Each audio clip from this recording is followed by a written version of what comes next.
దేవునికి స్తోత్రములు. మీ అందరికీ నా వందనములు. ఈరోజు దేవుని వాగ్దానము. ఈ దీవెనలన్నీ నీ మీదకి వచ్చి నీకు ప్రాప్తించును. ద్వితీయోపదేశకాండం 28వ అధ్యాయం 2వ వచనం. మన దేవుడైన యెహోవా మాట మనం అందరము శ్రద్ధగా విని వాటిని గైకొనని ఎడల తండ్రి దీవెనలన్నీ మన మీదకి వచ్చి మనల్ని ప్రాప్తిస్తాయి అని మనల్ని దీవిస్తున్నారు.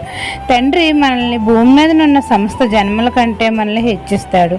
మనం పట్టణంలోనూ దీవించబడదుము, పొలంలోనూ దీవించబడతాము. మనం లోపలికి వచ్చినప్పుడు దీవించబడతాము, బయటకు వెళ్ళినప్పుడు దీవించబడతాము. మన గంపయు పిండి పిసుకు తొట్టియు దీవించబడతాయి.